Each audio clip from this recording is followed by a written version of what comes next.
पावन पुनीत पापों को मिटाने वाला, हरि दर्श कराने वाला। ये शांति गीत पावन पुनीत पापों को मिटाने वाला, हरि दर्श कराने वाला।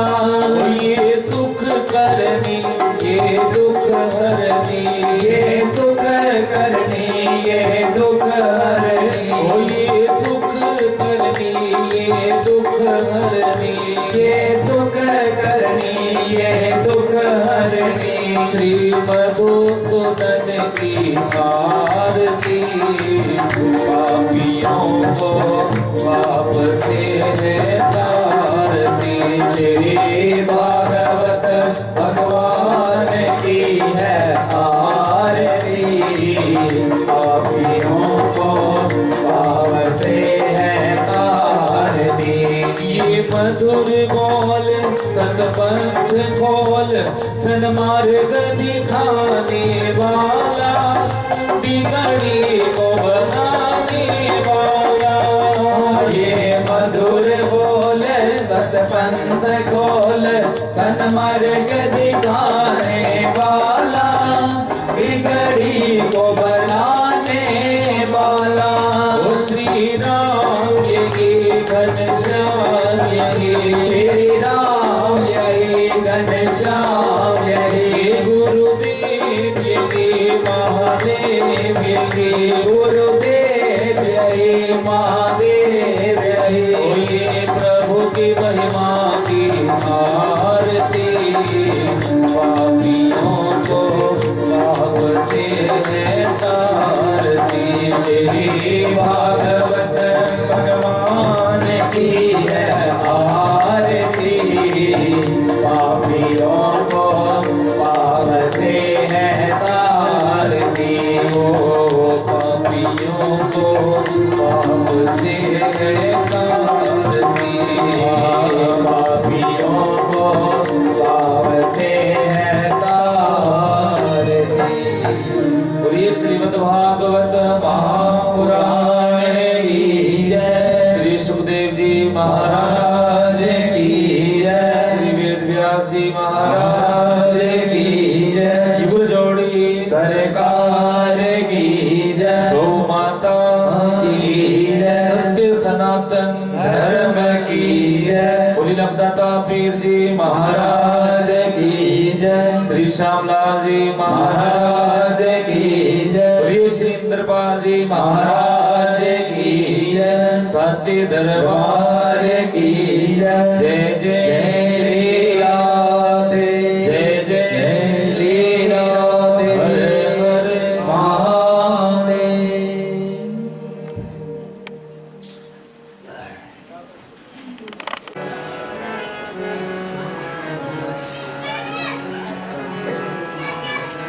श्री कृष्ण चेतन प्रभु नित्यानंदा, श्री कृष्ण चेतन प्रभु नित्यानंदा, श्री कृष्ण चेतन प्रभु नित्यानंदा। हरे कृष्ण हरे राम राधे गोविंदा, हरे कृष्ण हरे राम राधे गोविंदा, हरे कृष्ण हरे राम राधे गोविंदा। श्री कृष्ण चेतन प्रभु नित्यानंदा,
जय। बोली युगल जोड़ी सरकार की जय। है मेरे सतगुरु देव करुणा निधि, प्रभु जी अब तो करुणा कीजिए। मैं तो हूँ अधम आधीन पापी, प्रभु जी अपनी शरण में लीजिए। खा रहा गोते हूँ मैं भाव सिंधु के मझधार में। आसरा है अब न कोई, प्रभु जी दूसरा संसार में। मुझ में है जब तप न साधन, और नहीं कुछ ज्ञान है। एक निर्लजता है बाकी, प्रभु जी दूसरा अभिमान है। मेरी पाप बोझे से लदी नैया बवर में जा रही, प्रभु दौड़ो जल्दी बचाओ, प्रभु ये तो डूबी जा रही। आप ही यदि छोड़ देंगे तो फिर कहाँ जाऊंगा मैं। जन्म दुख से नाव कैसे प्रभु जी पार कर पाऊंगा मैं। मैंने सब जगह पर भटक कर एक शरण ली सतगुरु देवा की। अब तारना या ना सैया ये तो अर्जी आपकी। तुम लग मेरी पहुँच है, सैया तुम लग मेरी है तो। जैसे कागज जहाज को सैया सूझत ना कछुओ। बख्श दियो खताइयाँ मेरे सिर दे आसानियाँ। मैं ते आई हथ विच लैके, दर तुहाडे तो कोई न जावे। शाकाली मंगणिया श्री राधे राधे नाम को मेरो कोटि कोटि प्रणाम। जाकी कृपा कटाक्ष को जो निरखत है घनश्याम। श्री राधे जी मेरी मात है, पिता मेरे घनश्याम। युगल जोड़ी के चरणों में मेरो बार बार प्रणाम। श्री वृंदावन शोभन नहीं नंद गाम सो गाम। बंसी वट सो वट नहीं, नहीं कृष्ण नाम सो नाम। श्री राधे जी तुम बड़वानी, उन्हें कौन तपस्या की। तीन लोक 14 भवन, पति है तेरे आदि। का मेरा सब तन कालियो, चुन चुन कालियो मास। और मेरे रोने नामत खाइयो, जो मोय श्याम मिलन रिया। श्री राधे जो मेरी सोमनी, मैं राधे जी को दास। जन्म जन्म मोहे दीजिए, तेरे वृंदावन जी को वास। हे प्रभु जन्म जन्म मोहे दीजिए, श्री गुरु चरणों जी का वास। कथा प्रारंभ होते हैं, सुनो वीर हनुमान।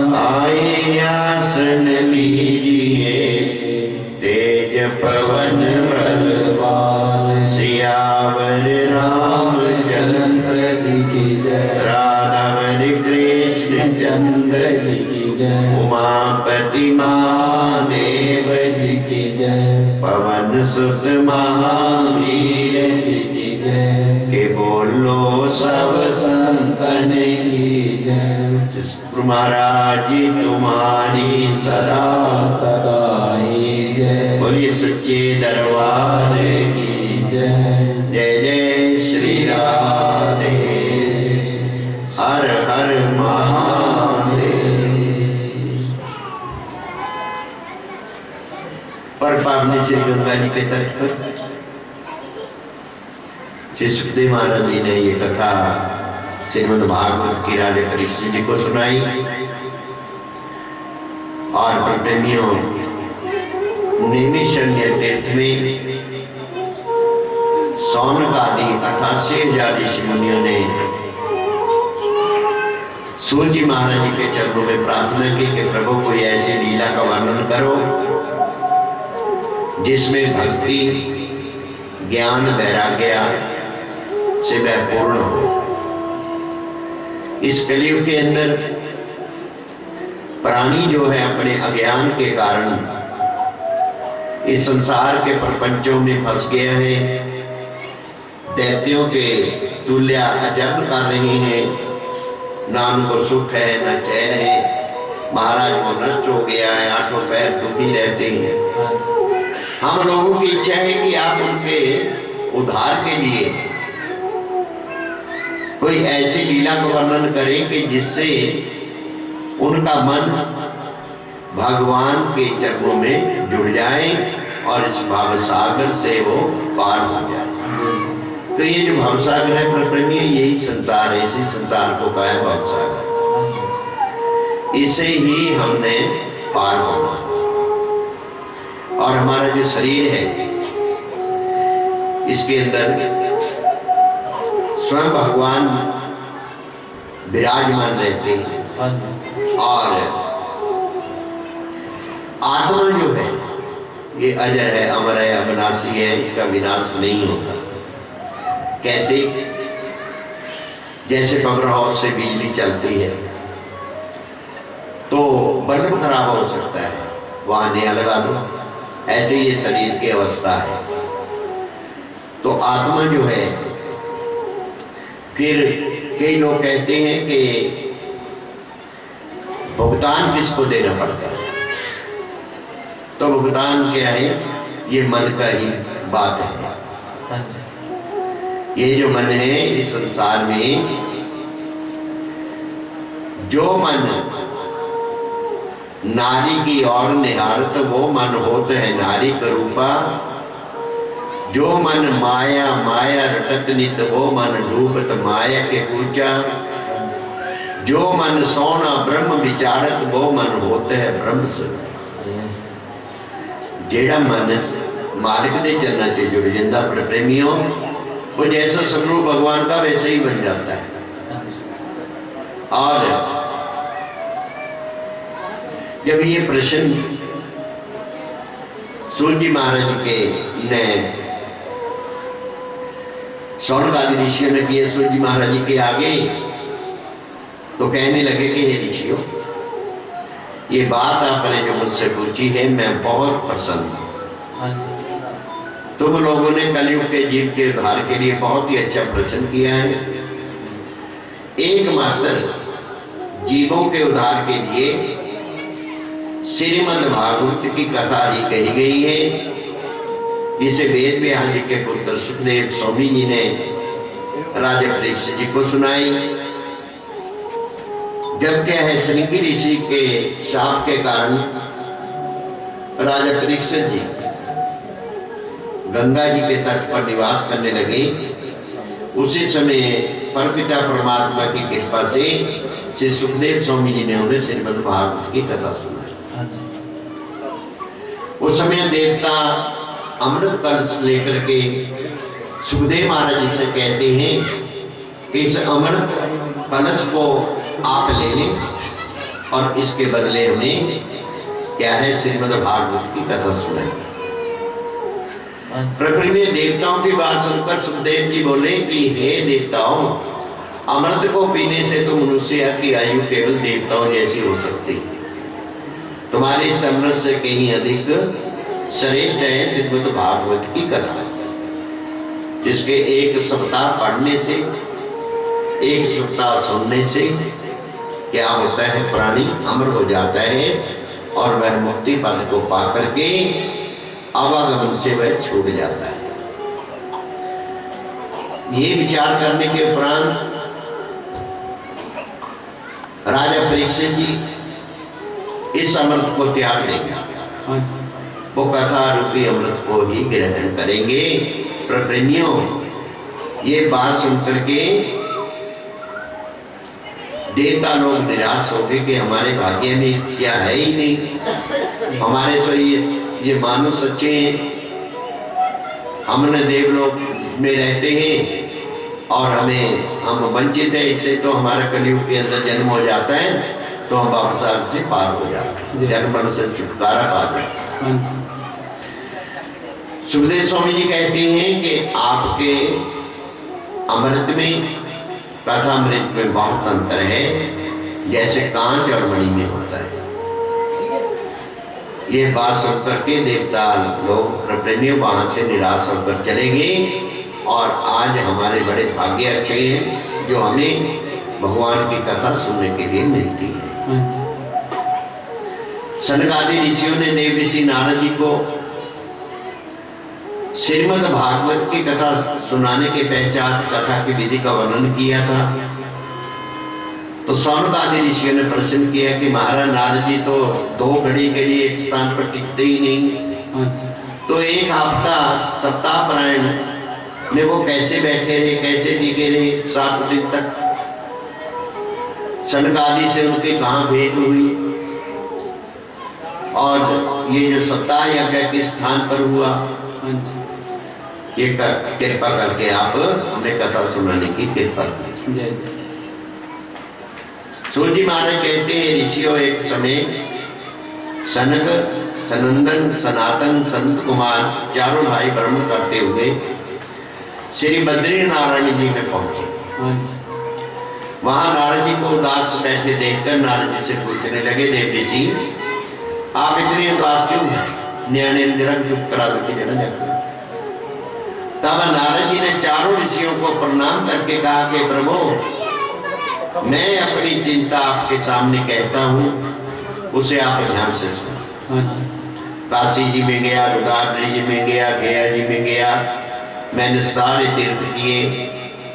जब क्या है सब स्थानों में जाकर के क्या देखा कि कलयुग के प्रभाव से संसारिक जीव जो हैं वो अपनी ऐसे उलझे हुए हैं कि सब लोग अपने पेट भरने की चिंता नहीं लगे हुए, झूठ बोलते हैं, प्रकांड का सहारा लेते हैं, जहाँ देखो मलेश ही मलेश सुंदर दिखाई देते हैं महाराज। इसलिए ये देखते देखते सभी स्थानों पर उन लोगों को धर्म से विमुख देख करके मैं कहाँ पहुंचा?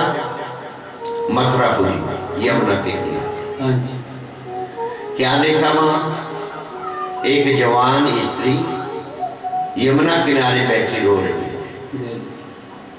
उसके बाद 2 वृद्ध पुरुष अचेत अवस्था में पड़े और मुझे देखते ही खड़ी होकर बोली कि महाराज थोड़ी देर यहाँ ठहर कर मेरा दुख सुन लीजिए। मैं बड़भाग्नी हूँ जो आपने मुझे दर्शन दिया। उनकी ये बात सुनकर के मैंने उससे पूछा तू कौन है? ये दोनों पुरुष कौन है ये जो अचेत पड़े? तो वे बोली महाराज मेरा नाम है भक्ति और ये जो दोनों पुत्र है अचेत पड़े हुए ये मेरे ज्ञान और वैराग्य दोनों पुत्र हैं। और ये जो स्त्रियां हैं ये मेरी सेवा के लिए उपस्थित हैं। ये गंगा यमुना सरस्वती आदि जो स्त्री रूप धारण करके यहाँ मेरी सेवा करने के लिए आई है।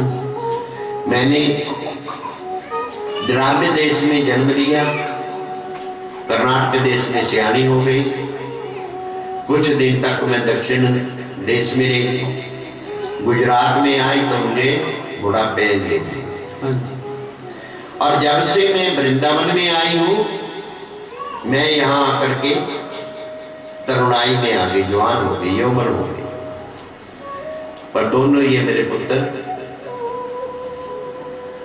यहाँ आकर के अचेत अवस्था में पड़े हैं और मैं बड़ी दुखी हूं। इतनी लज्जा की बात है, माँ जवान है और पुत्र वृद्ध हो गए। क्या कारण है, आप कृपा करके बतलाइए। नारद जी ने कहा कि जब भक्ति ने मुझसे ये बात कही तो मैंने उत्तर दिया कि भक्ति, घोर कलियुग के आने से अब तेरी और ज्ञान तथा वैराग्य की तो मर्यादा नहीं रही। वृंदावन में आने से जो तेरा प्रमुख स्थान है, तो यहाँ यौवनावस्था में आ गया, जवान हो गया। तेरे जो पुत्र है ज्ञान और वैराग्य, इनको यहाँ कोई नहीं पूछता, इसलिए ये बूढ़े और निर्बल हो। भक्ति ने कहा कि महाराज, यदि कलियुग ऐसा ही दुष्ट था तो राजा परीक्षित जी ने इसे जीवित क्यों छोड़ा? तो मैंने उसे उत्तर दिया कि कलियुग को एक विशेष गुण के कारण राजा परीक्षित जी ने जीवित छोड़ दिया। तो क्या गुण था उसमें प्रेमियों के? अनन्य युगों में हजारों वर्ष तक जप तप यज्ञ दान कर्म धर्म करने पर भी जो फल प्राप्त नहीं होता था, तो वह फल कलियुग में केवल भगवान का नाम जपने से ही प्राप्त हो जाता है। पर बड़े दुख की बात है कि कलियुग के जो जीव हैं ये भी भजन नहीं कर सकते। सहज बात, ब्राह्मण क्षत्रिय वैश्य और शूद्र अपने अपने कर्म त्याग कर काम क्रोध लोभ मोह अहंकार में भरे हुए हैं, और वैश्यों ने अपने व्यवसाय में ईमानदारी को छोड़ दिया। झूठ बोल करके अधर्म से धन इकट्ठा करते हैं। जो शूद्र लोग हैं उच्च वर्णों का अपमान करना उन्होंने शुरू कर दिया है। ऐसी स्थिति में कलयुग के समूह पास से छूटने के लिए मनुष्य श्री भगवान नाम का जाप, उनके गुणों का श्रवण व स्मरण करें। ये सुनकर के भक्ति बोली कि आप तो धन्य हैं, आप सबका कष्ट दूर करते हैं, अब मेरा भी कष्ट दूर करिए। ज्ञान वैराग्य को फिर से चिंतन दे करके इनको तरण कीजिए। हे नारद जी, मैं आपको साष्टांग प्रणाम करता हूं। बड़ी वृंदावन बिहारी लाल की जय। नारद जी ने कहा, हे भक्ति, तू अपनी सारी ही चिंताओं को त्याग दे और भगवान श्री कृष्णचंद्र जी के चरणों का स्मरण करके उनकी जब कृपा हो जाएगी तो तेरे सब संकट दूर हो जाएंगे, क्योंकि तू भगवान को प्राणों से भी प्यारी है। जिस जगह पर, जिस स्थान पर तेरा निवास रहता है, उस जगह की भगवान स्वयं रक्षा करते हैं। सतयुग में, त्रेता में, द्वापर में लोग बहुत जप तप यज्ञ दान करने पर भगवान की प्राप्ति करते थे। कलयुग में तेरी कृपा से ही सब प्राणियों का उद्धार हो जाता है। इसलिए ज्ञान वैराग्य को कोई नहीं पूछता, पर तेरा दुख दूर करने के लिए संसार में मैं तेरी महिमा प्रकट कर दूंगा। और जिस प्राणी के हृदय में तेरा निवास रहेगा, हे भक्ति, उसे यमराज को कोई डर नहीं रहेगा। वैसे महाराज जी के बैकुंठ धाम को चला जाएगा। और जिन लोगों ने हजारों वर्ष तक जप तप किए हैं, उनको भी भगवान की प्राप्ति नहीं हुई, उन्होंने भी अंत में भक्ति को ही अपनाया। श्री नारायण भगवान जी उसके ऊपर बहुत प्रसन्न होते हैं जो उनके चरणों में ध्यान लगाए गए। हाँ जी। ये बात सुनकर के नारद जी की भक्ति कहने लगी, आपने जैसे मुझे धीरज दिया है, ये दोनों जो मेरे पुत्र मूर्छित पड़े हैं इनको भी जगाएगा। इस तरह भक्ति के बार बार कहने पर ज्ञान वैराग्य को बहुत जगाए, पर वो नहीं जाते। हाँ जी। वेद मंत्र गीता का पाठ किया, कुछ होश में आए, उठने के बाद फिर निर्बलता के कारण अचेत होकर गिर पड़े। हाँ जी। हे ऋषियों, उनकी ये दशा देखकर मेरे को बड़ी चिंता हो गई, बहुत घबराया। तो उस समय एक आकाशवाणी हुई कि हे देव ऋषि नारद, अगर इनको जगाना चाहते हैं तो ये बिना सत्संग के नहीं उठे। इनको ऐसा कोई संत चाहिए जेड़ा मोड़े मन दिया बात।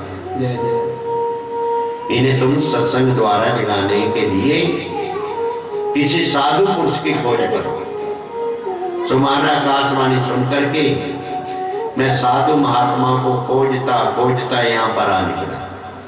अभी तक मुझे वैसा महात्मा ही नहीं मिला, इसलिए मैं उदास हूं।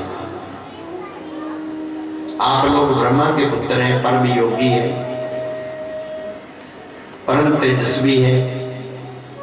आपने अपनी शक्ति से वैकुंठ के द्वारपाल जय विजय को श्राप दे दिया था और आपके दर्शन हुए। ज्ञान वैराग्य के संकट को आप दूर कीजिए। चारों वर्ण के प्राणी आपका यश गान करेंगे। कलयुग के प्राणियों का हृदय भी पवित्र तथा निर्मल हो जाएगा। संत कुमार जी कहते हैं, नारद, भगवान के जितने भी भक्त हैं उन सब भक्तों में आप उत्तम हैं। तुम्हें भक्ति का संकट दूर करना ही उचित है। पहले ऋषि मुनियों ने भी संसारिक प्राणियों को महाराज जी के धाम में पहुंचाने के लिए ज्ञान तथा धन के बहुत से रास्ते पर तलाए। उसे प्राप्त करने के लिए श्रीमद् भागवत सबसे उत्तम साधन है। जो प्राणी श्रीमद् भागवत को सच्चे मन से सुनता है, सुनाने वाला सुनाता है, वह उस परमपिता परमात्मा को प्राप्त कर लेता है। इसलिए नारद जी ने जब ये बात सुनी तो कहने लगे कि महाराज, श्रीमद् भागवत की कथा सुनकर के ये कैसे जागेंगे। मैंने उनको वेदों का और गीता जी के पाठ का जल छिड़का, फिर भी उनकी मूर्छा नहीं खुली। संत कुमार जी कहते हैं, नारद, श्रीमद् भागवत को समस्त वेदों का सार जाना। एक एक श्लोक में वेदों का सार भरा हुआ। वेद व्यास जी ने सब वेद पुराणों के अर्थ को मत करके इसका नाम रखा है श्रीमद् भागवत। इस कथा को जो भी सुनते हैं उन्हें संपूर्ण वेदों का सार मिल जाता है। इसके अलावा एक बात और भी है कि तुम भूल रहे हो, वो क्या है? श्रीमद् भागवत के मूल 4 श्लोक तो स्वयं नारद जी ने ब्रह्मा जी को सुनाए थे और प्रतिमियों ब्रह्मा जी ने उन श्लोकों के आधार पर वेद व्यास जी को सुनाए और 4 श्लोकों के आधार पर ही वेद व्यास जी ने श्रीमद् भागवत महापुराण की रचना की। वह कथा सब प्राणियों का दुख दूर करती है और भवसागर से पार उतार देती है। बोलिए श्री वृंदावन बिहारी लाल की जय जय राधे श्याम। श्री संत कुमार जी बोले, हे नारद, हरिद्वार में गंगा तट पर इस ज्ञान याग को करना उचित है। वहां ज्ञान याग के शिक्षक बहुत ऋषि मुनि रहते हैं, वहां जाकर के हमें ये कथा करनी चाहिए। तो वहां भक्ति का दुख दूर हो जाएगा और ज्ञान और वैराग्य जागेगा। नारद जी कहने लगे कि भगवान, हे ऋषियों, आपके बिना ये यज्ञ पूर्ण नहीं होगा, आप ही मेरे साथ चलिए। जब नारद जी ने ये बात कही तो उन्होंने स्वीकार कर लिया प्रेमियों, और चारों ऋषि नारद जी के साथ हरिद्वार जी को चल दिए। और उन्होंने वहां जाकर के ऋषि मुनियों को कहा कि हम लोग यहाँ श्रीमद् भागवत रूपी यज्ञ आरंभ करेंगे, जिसने भी इस कथा को सुनना हो वो आ सकता है। ये खबर मिलते ही भृगु ऋषि जी, वशिष्ठ जी, चैमन जी, मेधातिथि जी, मार्कंडे जी, वेद व्यास, पराशर आदि जितने भी ऋषि मुनि थे वहां इकट्ठे हुए। और 14 भवनों के गंधर्व, किन्नर, यक्ष, नाग और अनन्य प्राणी भी वहां आकर के उस ज्ञान यज्ञ में भाग लेने लगे। जितने भी तीर्थ हैं वो भी अपना अपना मानस रूप धारण करके वहां पहुंच गए। जहां श्रीमद् भागवत की कथा होती है, भगवान का सत्संग होता है, तो वहां सब देवता आकर के एकत्रित हो जाते हैं। वो किसी न किसी रूप में आकर के इस कथा का श्रवण करते हैं। जब सब वहां इकट्ठे हो गए तो भक्ति भी भगवान का भजन करते हुए अपने दोनों पुत्रों ज्ञान वैराग्य को लेकर के आ रही है। श्री कृष्ण गोविंद हरे मुरारी, हे नाथ नारायण वासुदेवा। श्री कृष्ण गोविंद हरे मुरारी, हे नाथ नारायण वासुदेवा। कृष्ण गोविंद हरे मुरारी, हे नाथ नारायण वासुदेवा। हे नाथ नारायण वासुदेवा, हे नाथ नारायण वासुदेवा।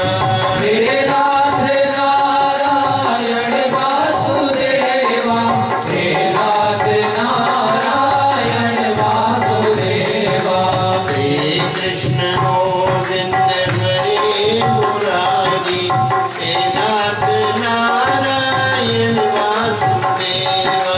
श्री कृष्ण गोविंद हरे मुरारी, हे नाथ नारायण वासुदेवा।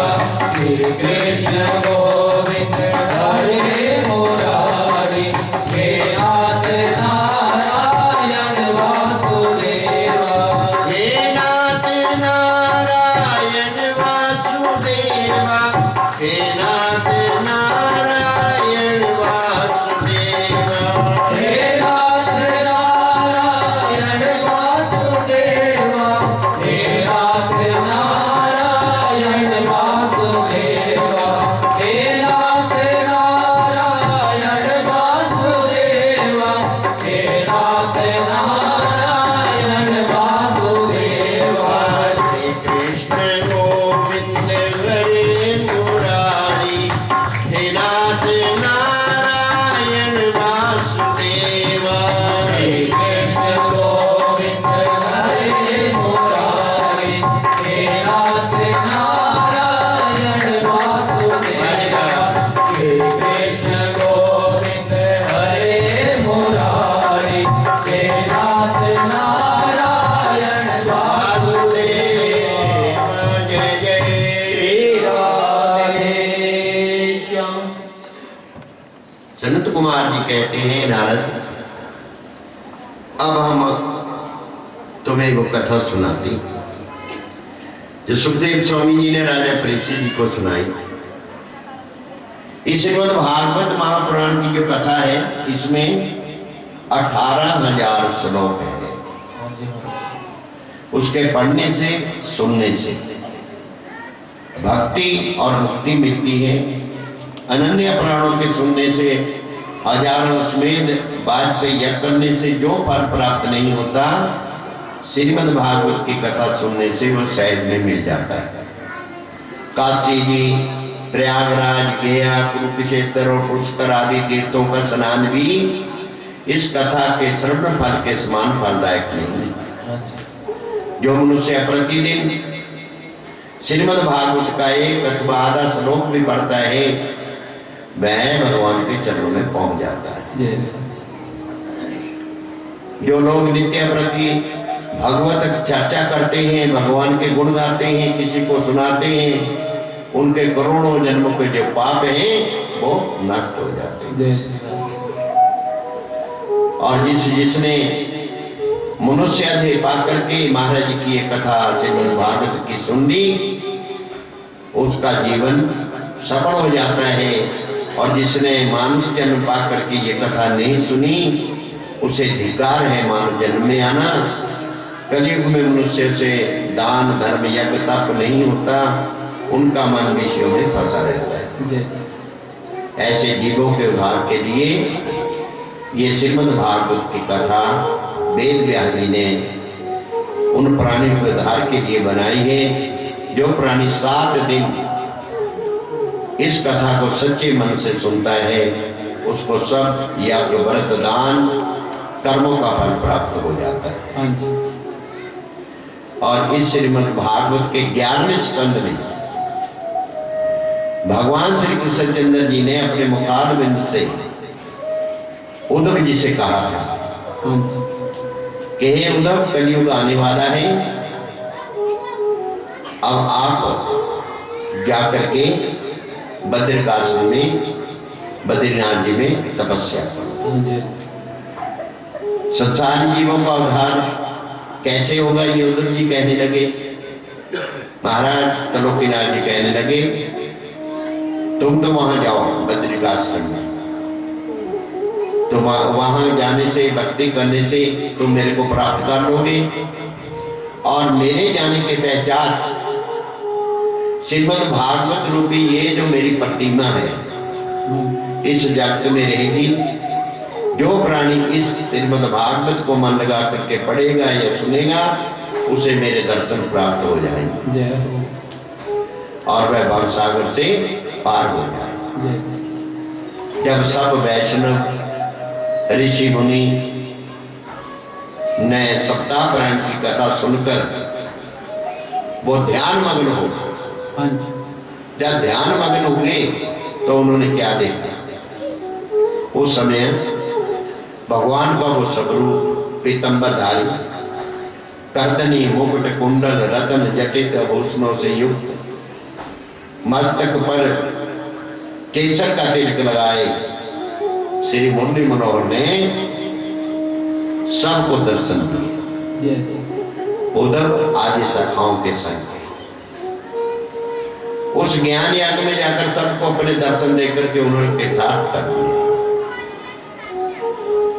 जब ये कथा अमृत कानून द्वारा सुनकर के भक्तजनों के हृदय में जो महाराज जी का वो श्यामल मूर्ति निवास कर रही थी, जब वो साकार रूप में नेत्रों के सामने आ गई, श्री कृष्णचंद्र जी का दर्शन करके सभी लोग अपने को धन्य मान लिया।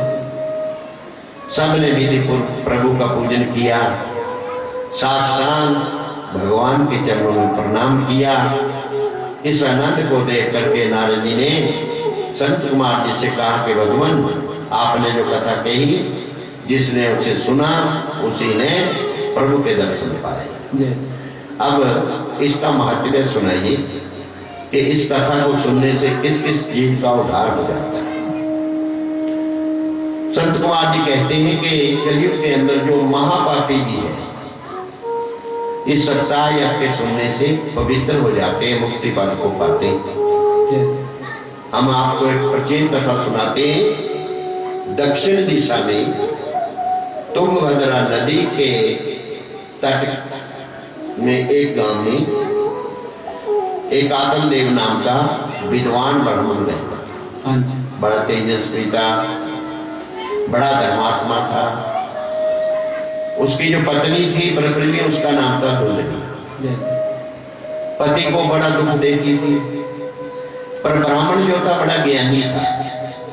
मन में सोचता था ईश्वर की ऐसी इच्छा है, उसे कुछ नहीं कहता। आत्मदेव जी वृद्धावस्था को प्राप्त होगा। ये हमारी पुरानी कथा है, प्रचलित है। आत्मदेव जो है तो तुंगभद्रा नदी का जो किनारा है वो गांव है, वो कौन सा है? ये शरीर के बीच में ही आ जाता है। आत्मदेव कौन है? हमारे अंदर ही बैठा है। जैसे उसका उद्धार हुआ, उसकी जो घर वाली है धुंधली, ये जब बुद्धि धुंधली हो जाती है ना तो ये सब कुछ विचार करना छोड़ देते हैं। अगर इसको अच्छा रहबर मिल जाए तो ये भगवान से जुड़ जाती है, नहीं तो मन ही इसको घुमाते रहता है। तो जब वो वृद्ध हो गया, मन में सोचने लगा कि इतना धन है, अब मैं क्या करूं, मेरे कोई संतान नहीं है, और वो घर शमशान के बराबर होता है जिस घर में संतान नहीं होती। तो मन में सोचने लगा कि क्या करूं। इसी चिंता में दोपहर के समय वो घर से निकल गया कि मैं तो अपने प्राण ही त्याग दूं। मैं तो बड़ा अभागा हूं कि घर में जो गौ माता है वो भी मान, कोई वस्तु ले आता हूँ, फल फ्रूट ले आता हूँ, वो भी खराब हो जाते हैं, सूख जाते हैं। ये सोचकर वो घर से निकल गया और वन में पहुंच गया। जब वहां बैठ गया, गर्मी का मौसम था, सरोवर में पानी पिया और बैठ गया। इतने में भगवान की कृपा से जब मन में कोई ऐसी बात आती है तो भगवान कहते हैं कि मैं उसको अपना प्रेमी मिला देता हूँ, जिससे वो मिलकर के मेरे को प्राप्त कर देता है। तो वहां एक महात्मा जी आए। महात्मा जी को देख करके उन्होंने चरणों में प्रणाम किया। महात्मा जी पूछने के बड़े उदास हुआ, कहते जी ऐसे कारण है, घर में धन की कोई कमी नहीं है, पर मेरे घर में कोई बच्चा नहीं, बेटा नहीं। कर्म रेखा देखी उसकी महात्मा जी ने, कहते भाई इस बात को छोड़ दे, 7 जन्म तक तेरे भाग्य में औलाद नहीं। कहते जी मेरे को तो पुत्र चाहिए। कहते आप इसको त्याग लीजिए, आप क्या है पर पिता परमात्मा का भजन करिए। महात्मा जी के ये वचन सुन करके उनके ऊपर कोई असर नहीं पड़ा। या तो मेरे को पुत्र दे दीजिए, नहीं मैं आपके चरणों में प्राण त्याग लूंगा। जब महात्मा जी ने आत्मदेव की प्रकृति ये दशा देखी तो वो कहने लगे कि एक राजा था, उसका नाम था चित्रकेतु। उसने संतान प्राप्ति के लिए 10,000 विवाह किए, फिर भी उनको पुत्र की प्राप्ति नहीं हुई। इसलिए जिनके भाग्य में ऐसा नहीं होता उसका प्रयत्न निष्फल हो जाता है। आप भी इस कामना को त्याग दीजिए। ब्राह्मण बोला महात्मा जी आप ये जो मेरे को ज्ञान सिखा रहे हैं ना, मेरे को अच्छा नहीं है, कोई ऐसा उपाय बताइए मेरे घर में पुत्र हो। आत्मदेव जी का ये हक देख करके महात्मा जी ने क्या किया, अपनी झोली में से कपाल निकाला कि ले भाई अगर तेरी ऐसी इच्छा है ये फल ले जा, अपनी स्त्री को खिला देना, और इस पर चाहेगा भगवान चाहेगा तो तेरे घर में पुत्र हो। आत्मदेव जी घर में आए और आकर के वो फल अपने घरवाली को दे दिया कि ये खा लेना, संतों का आशीर्वाद है, हमारे घर में संतान हो जाए। अब पत्नी क्या है, धुंधली है, वो ऐसे धुंधली हो चुकी है, उसके ऊपर भगवान के भजन का सत्संग को कोई असर नहीं पड़ता।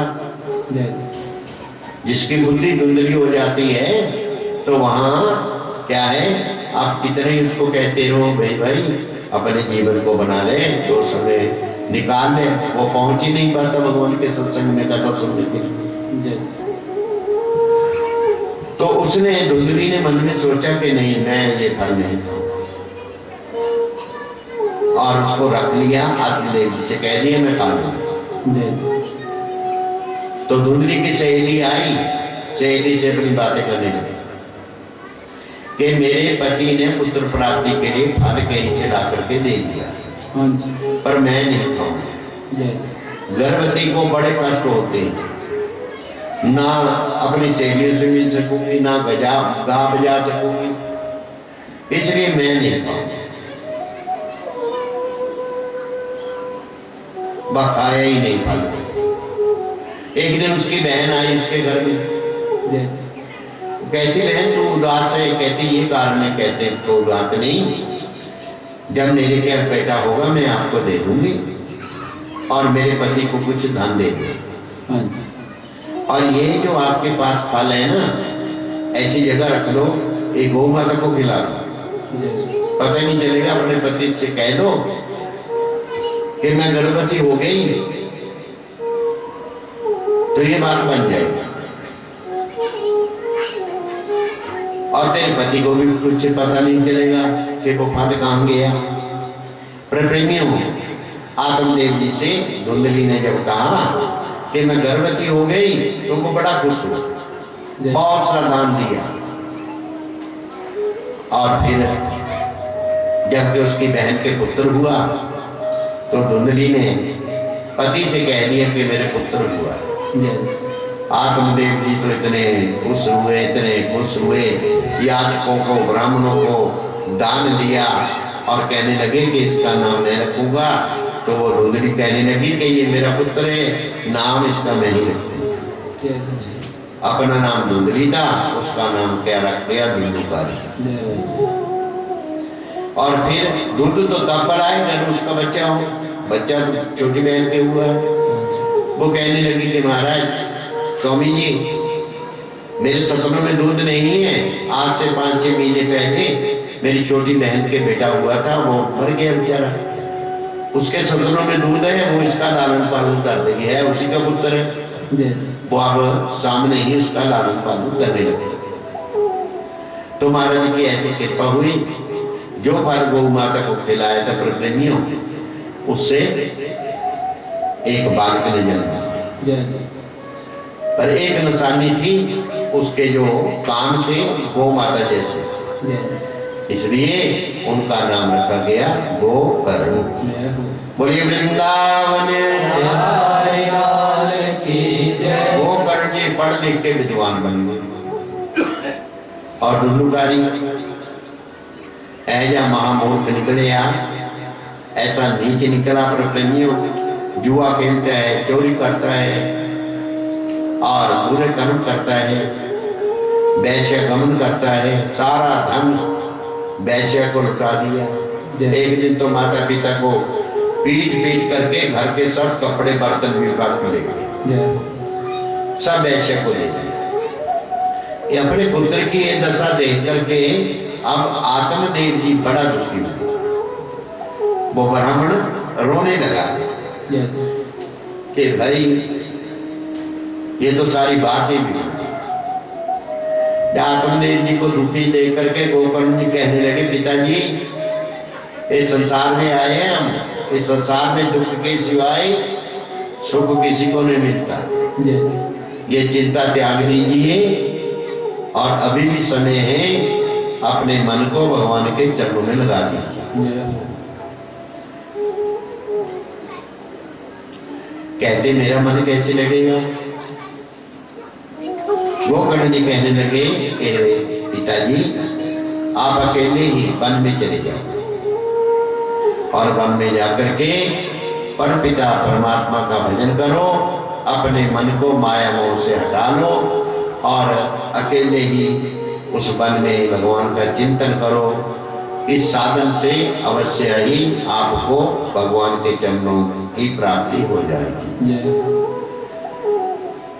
ये ज्ञान में वाणी सुनकर के गोकर्ण जी की आत्मदेव जी संसार से अपने क्या है माया मोह से अपना मन खींच लिया, वन में चला गया और भगवान के चरणों में अपने मन को लगा दिया।